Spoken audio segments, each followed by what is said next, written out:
Hi, welcome back to my channel. This week I want to talk to you about how to work with transits. And I want to start by saying and reminding you that we are still in Sag season, and the Sag season, the season of Sagittarius, is a wonderful, perfect time.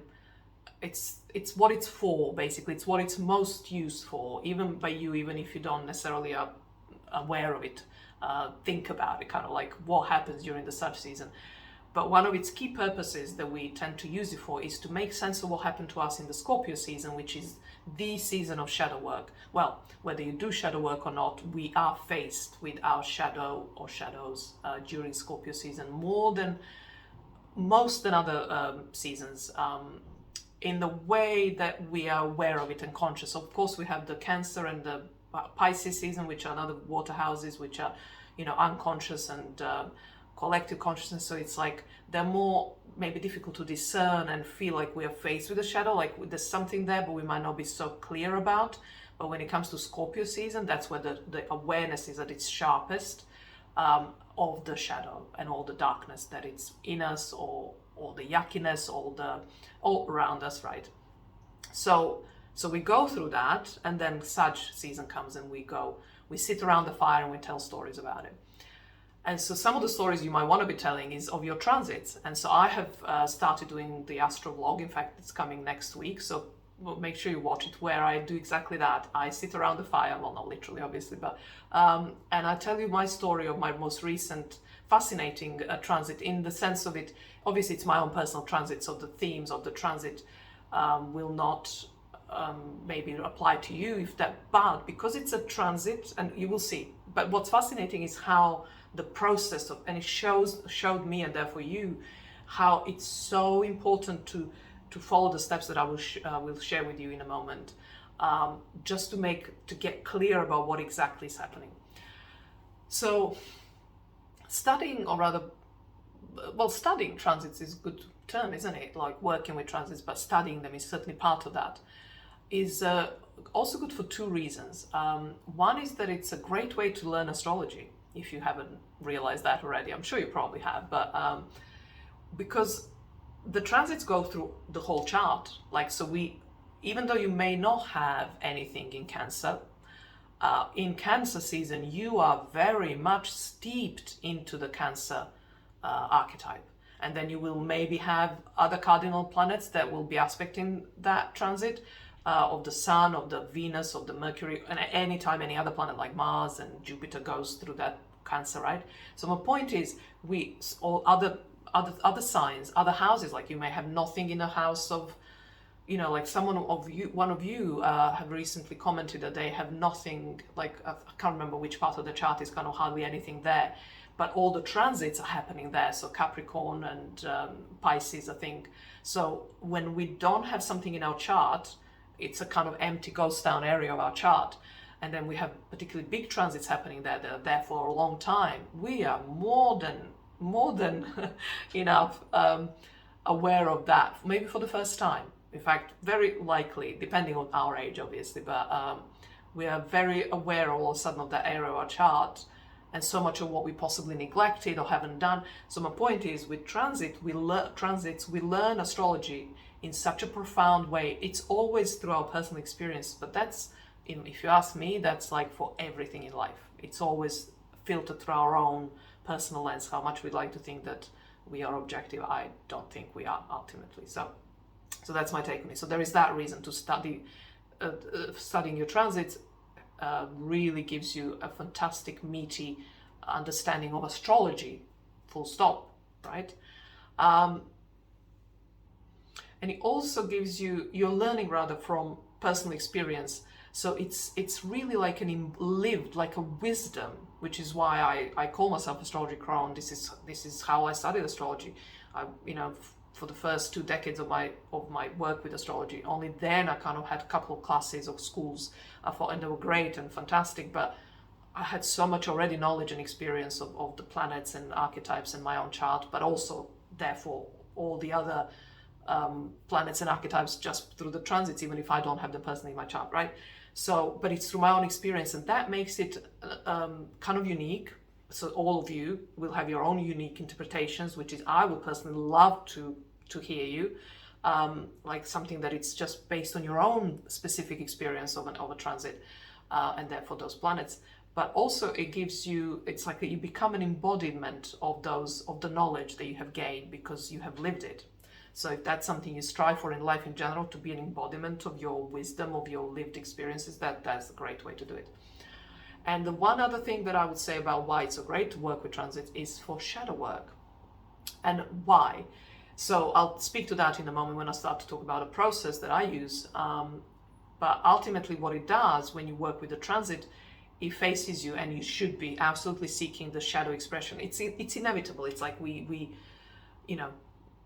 I'll speak to that in a moment. But so the shadow work, the shadow we are facing through transit is making it less personal, meaning that Pluto brings the stuff that it does, and you can see my previous video, and by all means please do, in fact, because that the process I was talking about Pluto, I was using to describe how to work with Pluto, is very applicable to any other transit, really.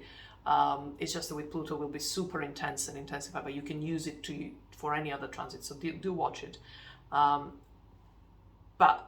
the shadow work with transits makes the shadows that ultimately are usually what scares us about ourselves, makes it less personal, because these are the archetypes that embody those qualities, and we just happen to be brushed off by them by a transit, or if it's like activating our natal placement by conjunctions or return or something, right?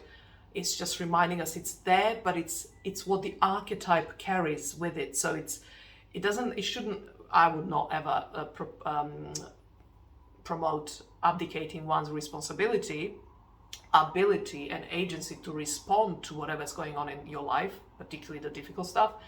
But in another way, it's kind of like a shared responsibility, and that makes it less daunting, and it weighs less on you. Even if it's by fraction, there is that sense of detachment, slight detachment, like you are understanding that you are a vessel, you are a conduit, you are a channel through which that is expressing, and you just happen to have a storyline attached to that particular transit, right? That archetype that is now coming to life. So it's not just yours, right? So it's not all your fault.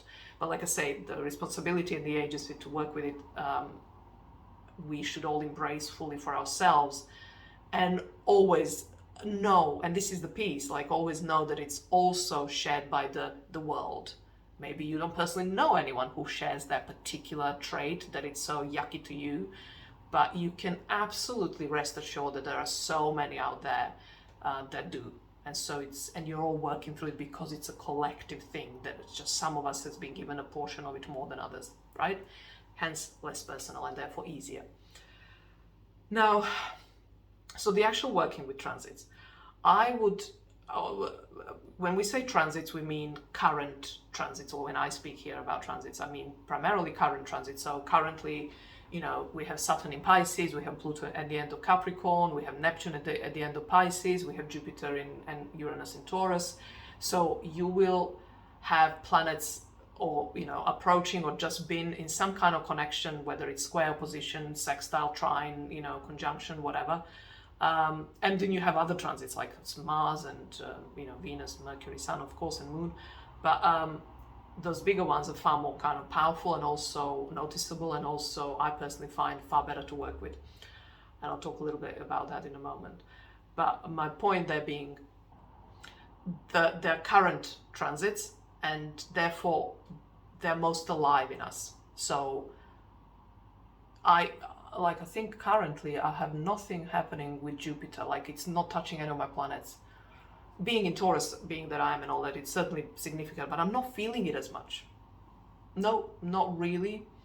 I felt like when Venus touched my natal Jupiter in Virgo recently, I felt that. But when Jupiter is just currently, like I say, today certainly I'm not feeling it, or last few days or few weeks even, because it's not touching anything in my chart particularly. It might be touching something like a trine to my moon, but I have far more intense transits going on, or heavy weights that will take over, and this is what I mean by the shadow work being the absolute just amazing opportunity to get to know yourself and work with yourself and be present and develop muscles of resilience and depth, to cultivate your own depth, right? Which is what gives you gravitas, which is what gives you presence in the world, right? Because we will always feel the shadowy aspects of any transit better and easier than a light version of that. Possibly when Uranus is conjunct something of yours, maybe that will outweigh the negative or the shadow aspect of another transit. I'm not sure. Actually, my personal story of that would say still shadow rules and overrides and trumps. And so my point is that we are inevitably and actually willingly on a maybe unconscious level, if you're not if you're not too keen to admit to this, I wouldn't say it's probably on an unconscious level for you. For all of us who are like that, we're kind of reluctant to admit that we actually crave to meet our shadow, right? But like I said, we feel it, and it's like just watch and listen, or rather read comments on any astrology blog or any place where people just more often than not 9 out of 10 times are complaining about it's so hard, oh my god, this is happening and it's just hell and this and the other. We're all just so aware of all that shadow stuff, so it's inevitable, so might as well just work with it. So current transits speak to us most loudly because they're of the now. So the rest of this process explanation will be about the current transits, but there will be a point which I'll kind of refer to something else which is as important. So what I want you to, like, if you take away one thing, like 11 minutes into this video, if you take one thing away from this video, like my tip, if you like, a lesson from me, passed from my own experience, is that when you're working with transits, absolutely, I say, work, or rather start with your life. Always start with your life. And so what I mean by that is that instead of looking at transits, like, I don't know, let's say every morning or every week you kind of map out your transits so you know what they are and you kind of highlight some of the you think are going to be key, or you might want that one. So let's say you're going to have Venus conjunct your Mars, or the other way around, and you kind of are looking for love and something, or some romance, and you kind of you're focused and you think that's your transit that you want to focus on this week or this month or whatever, because you're seeking love, right, let's say.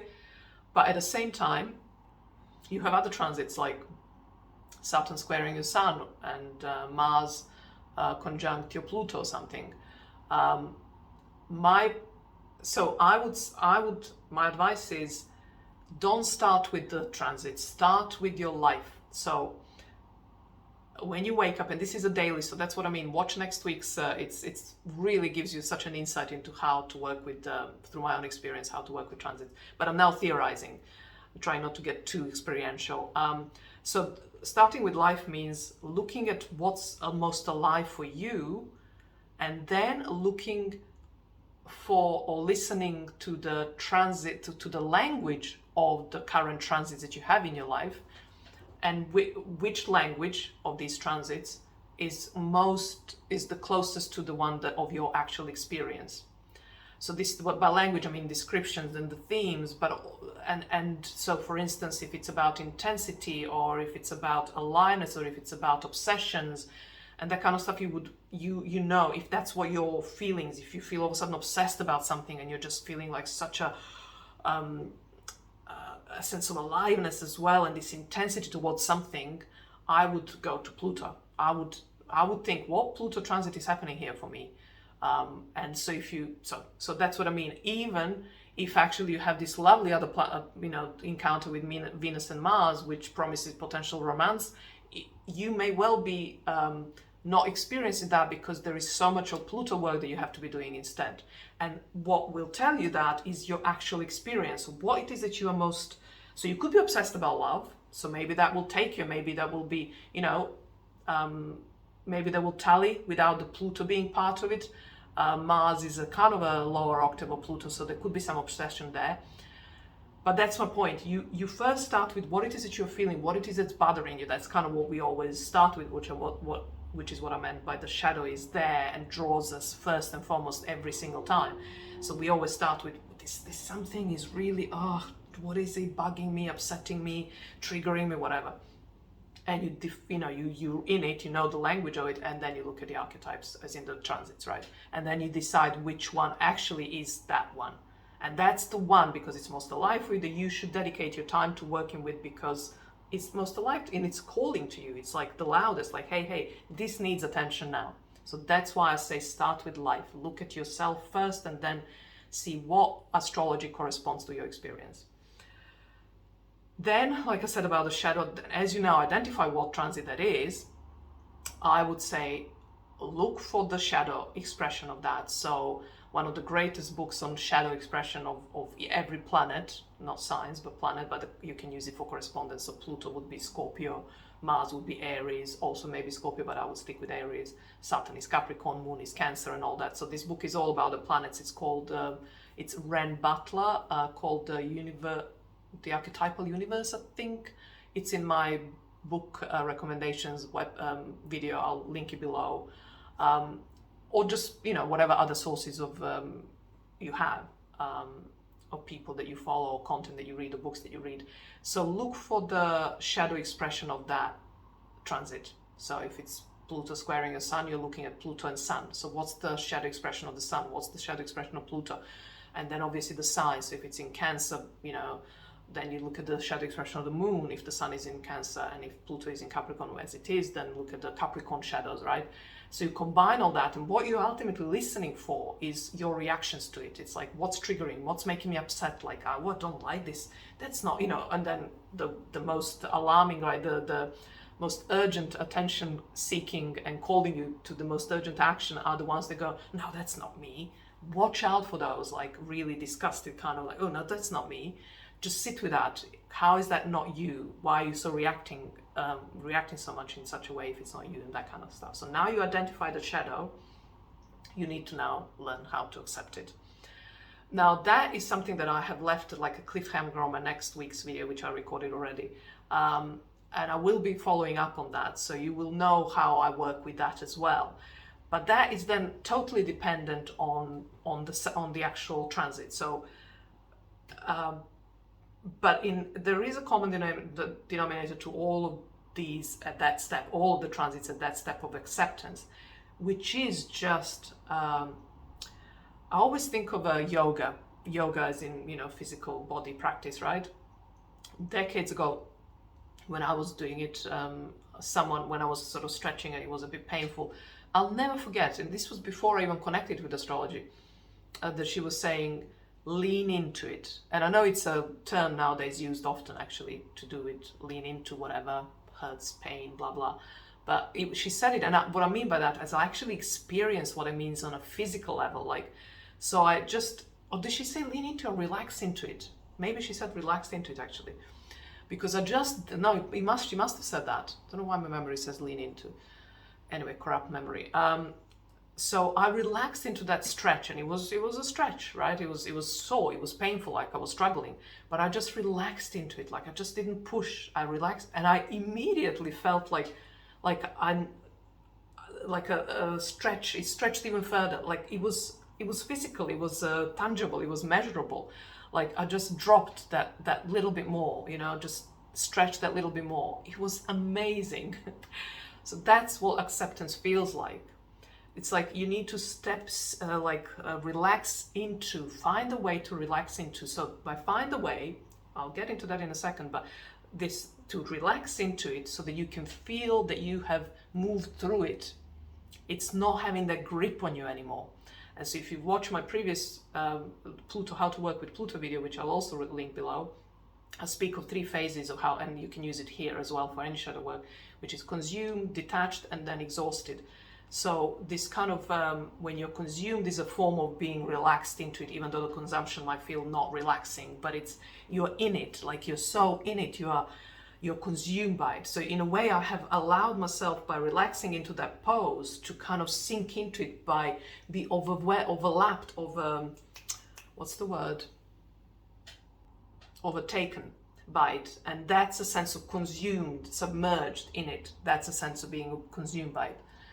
And eventually you just it just opens you up. Now this is physical and it's instant. Shadow work will be, there is all kinds of mind stuff that's going on. It's not going to be probably as instant, I'm pretty sure. But that's the mechanism of it. So remember that. And then the other piece about learning to accept it, that it's then that it's not a common denominator that gets very specific about your particular transit, that all the details, all the ins and outs of it, all the specification of that particular transit, right, will then give you a sense of, so if it's Saturnian, you might want to give it form, and it's probably already showing in a form to you. If it's Plutonian, it will be like, watch that video basically. It's art, and you kind of want to do the stuff that I talked about in that one. If it's Moon, it's about mothering yourself, nurturing yourself, so you could involve food or different diet. So you then need to get, you look to those specs, the specification, to give you clue as to what that looks like, the acceptance of it, the practice of accepting it. So you need to introduce different maybe behavior, because so far you have rejected it, so you have never really accepted it. That's what I mean by different behavior. But it's never, this is key, it's never to change it, to end it. That will be the side effect, and it is what you're after. But you have to, while you're in that time of acceptance, you need to genuinely accept it, because there's no cheating. If you cheat, it will not go, so it will follow you. You might reduce it, and that's fine. Obviously, you can do for as much as you can do, right? Sometimes we can't fully accept it, but you're chipping away at that block, if you like. But that's what I mean by, like, it needs to be most genuine acceptance, otherwise it will not transmute, it will not shift. And so the new behavior is that how can you love that? How can you embrace this? How can that embracing it become daily practice for you? And that will be defined, that will be specified by the specifics of that particular transit of yours, depending on everything that's going on in your chart. So, which is why I can't speak of it more generically, right? Now, the last piece in this work of working with transits is we can look to our past for clues, although they're not always clues they're not clues for replication, but they're clues all the same. So what do I mean by that? So let's say you have Mars is slow enough, but it's fast enough as well. So let's say Mars is squaring your Saturn, and it's squaring your Saturn in the direction of approaching the conjunction of your Saturn. So Mars is transiting and it's currently squaring your Saturn, but it's eventually in a few months or whatever, or something, will conjunct it. So that means it's the last quarter square before the conjunction, so it's a waning square. If it just has been conjunct, like a few weeks or months ago, can't quickly do the maths of how long that takes usually for Mars, but and if so it has been conjunct and now it's at a square, and that's your current transit that you're working with, so that would be the first quarter square, or the waxing square. And so in either of these cases, the reason you want to be looking at, if it's approaching the conjunction, you want to look at the last time when there was a conjunction, but more importantly, you also want to look at the last time it was making that very square, whether it's a waxing or waning square. But conjunctions are really important to look back at. So, like I said, this is an example I'm using. I can't use all examples now, otherwise we'll be here forever. So you want to think of when the last time you had the same aspect by transit, or the same transit by aspect, I should say, maybe. And then what was going on in your life then. However, the reason I said it, they're never exactly the same, partly because we are never exactly the same, and as growing in the humans that are evolving, right? But also, and this is also important, now it can get a bit too advanced maybe, but it's fine, just you'll figure it out. There were other transits happening in the chart, so like you want to look at the ruler of the Mars, the sign that your Saturn is in and the sign the Mars is in. So who's ruling that? If it was in Scorpio, then it's obviously Pluto, and so you look at the ruler of the transiting planet and the planet of that natal that it's the transiting is aspecting, and then where are they, like in the skies at a point in time. So there's that will be different, but also even if the rulers are, they always will be different, but there will be other big planets like Pluto, Neptune, and they may not be relative rulers or relevant rulers to that transit you're going through, that are also somewhere in the skies that they weren't the previous time when you had the same transit. So this is, I'm just kind of building I don't want to get too detailed and complex about this, but just to kind of give you a feeling or sense of how that these times are very different. They're always very different. So looking back however many years back to the same transit, when Mars squared your Saturn, the rest of the sky will be very different to what it is now. And that will play a part in your experience of the transit. But this is where the language comes in. And you now are, so forget about that, even about the rulers and all of that. Just focus on the language of that Mars in whatever sign it is for you that is squaring your natal Saturn, and the language of that natal Saturn. So we are back to the very basic when I started at the beginning of this process when I spoke about current transit, which is just we're looking at those 4 things, or even 3, right? The sign, the planet, obviously, and the house. So the 3, what are those, what are the themes when put together make up your lived experience, your current experience? So even though you're looking at the past transit, the same kind that you are having now, you are still referring, your ultimate reference point is this piece where I said you start with your life at the moment.